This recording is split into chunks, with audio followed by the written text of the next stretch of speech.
Friends आज के blog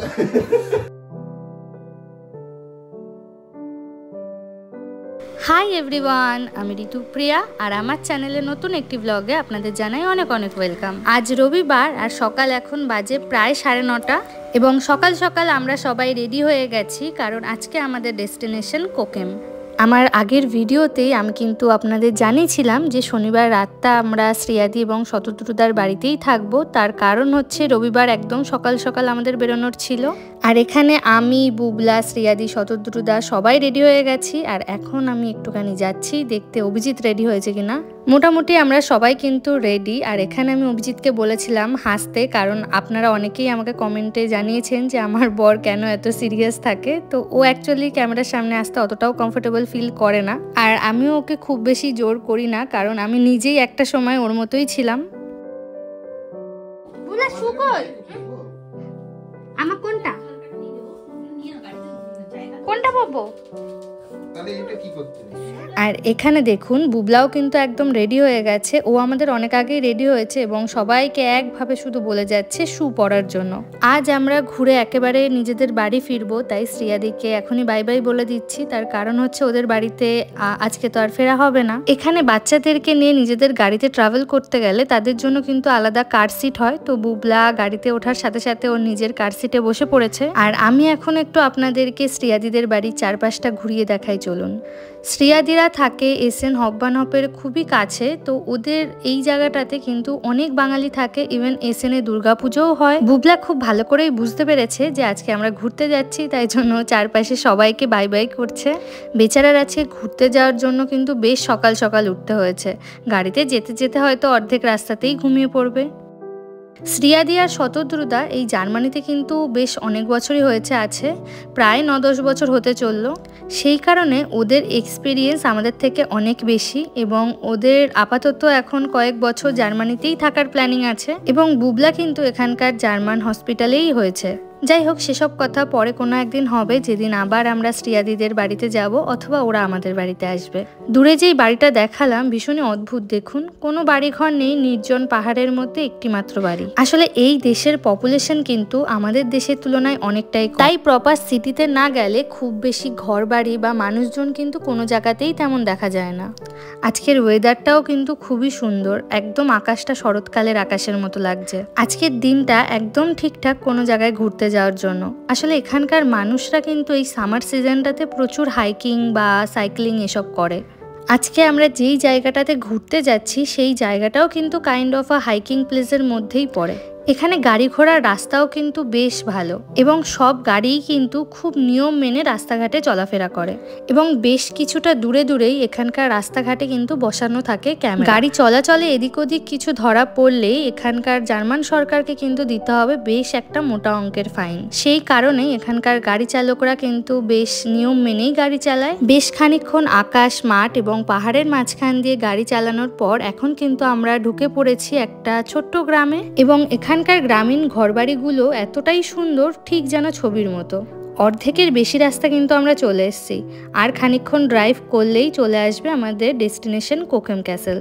এখানে একটা জিনিস না বললেই নয় যে শতদ্রুদা কিন্তু খুব ভালো ড্রাইভ করে। তার কারণ এই পাহাড়ি রাস্তার আগবাগ বুঝে গাড়ি চালানো কিন্তু খুব একটা সহজ কাজ নয়। এখন যেই রাস্তাটা দিয়ে আমরা যাচ্ছি এই রাস্তার চারিপাশের দৃশ্যটা এতটাই সুন্দর যে আমি ভাষায় প্রকাশ করতে পারবো না। জানি না ছবিতে কতটা ধরা পড়ছে, তবু আমি চেষ্টা করছি যতটা সম্ভব আমার এই ভিডিওতে দেখানোর।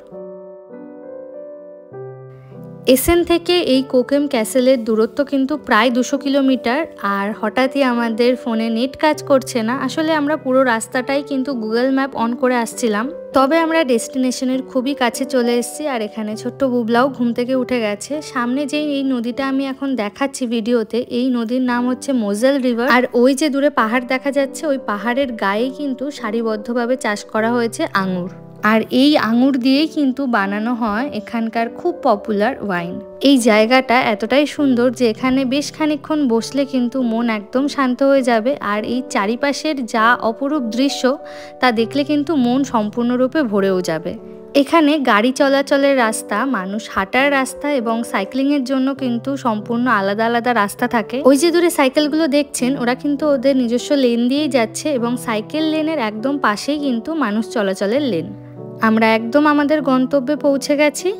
গাড়ি পার্কিং হয়ে গেলেই আমরা চলে যাব ওই যে দূরে ক্যাসেল দেখা যাচ্ছে, ওই ক্যাসেলের ওপরে।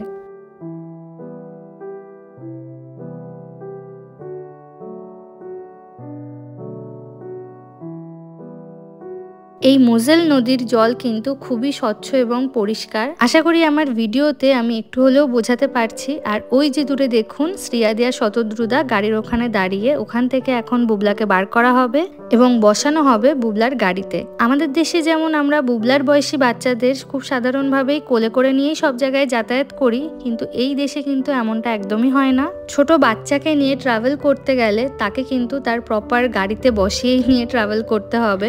সে বাচ্চা কিছুটা কান্নাকাটি করলে হয়তো তাকে খানিকক্ষণের জন্য কোলে নেওয়া যেতেই পারে, তবে পার্মানেন্ট বেসিসে কিন্তু বাচ্চাকে গাড়িতেই রাখতে হবে। আর এটা সাধারণত মানা হয় কিন্তু বাচ্চার সেফটির জন্যই। তো যেই দেশের যা নিয়ম, সেই দেশের মানুষকে সেই নিয়ম ফলো করেই চলতে হয়।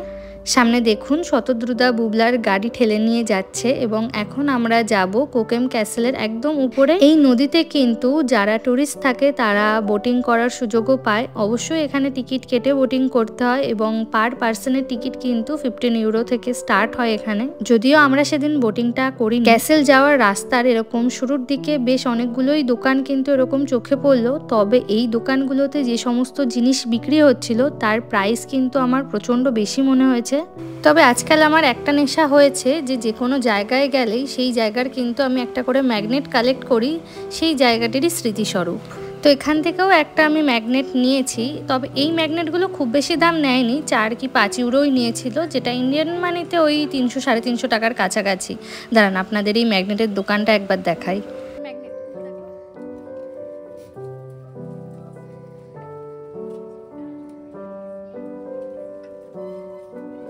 বেশ সুন্দর সুন্দর কিন্তু এখানে ম্যাগনেটের কালেকশনগুলো ছিল। তবে আমি বাইরে থেকে নয়, দোকানের ভেতর থেকে ম্যাগনেটগুলো নিয়েছি এবং দোকানের ভিতরে গিয়ে দেখলাম যে ঘর সাজানোর প্রচুর জিনিস কিন্তু এখানে পাওয়া যায়। তবে এই দোকানটিতে দামগুলো কিন্তু আমার বেশ রিজনেবলই লেগেছে। আর এখন যে ছোট কাচের গ্লাসগুলো আমি দেখাচ্ছি, এগুলো এক একটা ওই 4 ইউরো করে, যেটা ইন্ডিয়ান মানিতে ওই 300-350 টাকার কাছাকাছি। এগুলো কিন্তু ওই ড্রিঙ্ক করার গ্লাস। আর এখানে বেশ সুন্দর সুন্দর কফি মাগও ছিল। কেনাকাটি করে আবার আমরা এখন রওনা দিয়েছি ক্যাসেলের উদ্দেশ্যে। এই রাস্তা যেহেতু প্রচণ্ড ঢালু, শতদ্রুদার কিন্তু বেশ কষ্ট হচ্ছিল বুবলার গাড়িটা নিয়ে উপরে উঠতে। তবে অভিজিৎ ছিল বলে শতদ্রুদা আর অভিজিৎ দুজনে মিলেই কিন্তু বুবলার গাড়িটা নিয়ে উপরে উঠেছে। আর এত রোদ্দুর ছিল, আমরা হাঁটতে হাঁটতে, সত্যি কথা বলতে গেলে বাংলায় যে কথা আছে যে জিভ বেরিয়ে যাওয়া, আমাদের কিন্তু দুজনের অবস্থা ওরকমই হয়েছিল। দুজন বলতে আমি আর শ্রিয়াদি। আঙুর গাছগুলোতে কি সুন্দর থোকা থোকা আঙুর ধরেছে দেখুন। আর এই যে ক্যাসেলের এই মাঝ বরাবর থেকে কিন্তু এই আঙুর ক্ষেত শুরু হয়েছে। বেশ অনেকটা জায়গা নিয়ে কিন্তু এই আঙুর গাছ চাষ করা হয়। প্রায় 1.5 কিলোমিটার রাস্তা এরকম হাইকিং করে করে ওপরে ওঠা। আমাদের দুজনের অবস্থা তো ভীষণই খারাপ, কিন্তু ওইদিকে দেখুন শতদ্রুদা কিন্তু বেশ গায়ে জোশ নিয়ে বুবলাকে ঠেলে ঠেলে ওপরে তুলছে। বেশ অনেকখানি ওপরেই উঠেছি আমরা। আর এই জায়গাটা থেকে এই পাহাড়ের দৃশ্যটা দেখুন কি অপরূপ লাগছে দেখতে। যেহেতু আমরা রবিবারে এসেছি, এখানকার ছুটির দিন, সেই জন্য কিন্তু প্রচুর লোক এখানে এসছে আজকে। এবং এখানকার মানুষেরা এই সামার সিজনটাকে কিন্তু খুব ভালোভাবে এনজয় করে আর প্রচুর রকম অ্যাক্টিভিটি কিন্তু এরা করে। আমাদের দুজনের বডি কিন্তু অনেকখানি উপরে উঠে গেছে আর আমি আর শ্রিয়াদি বেশ অনেকটা মতোই পিছনে পড়ে গেছি। এই যে চলে এসছি, একদম টপ অফ দ্য ক্যাসেল কিন্তু চলে এসছি। আর এখান থেকে পাহাড়ের দৃশ্যটা দেখতে যেন আরও সুন্দর লাগছে। আর নদীটাও কি সুন্দর লাগছে দেখুন। ওই যে দূরে যেই ব্রিজটা দেখা যাচ্ছে, ওই ব্রিজটা পার করে আমরা নদীর ওপারেও যাব। তবে এই ভিডিওটা অনেকখানি বড় হবে, তার জন্যই আমি ভিডিওটাকে দুটো পার্টে ভাগ করেছি। এই পার্টে আমাদের কোকেম যাত্রা এবং কোকেম ক্যাসেল এই দুটো জিনিসই শেয়ার করলাম এবং এর পরের পার্টে বাকি জিনিসগুলোও শেয়ার করে নেব।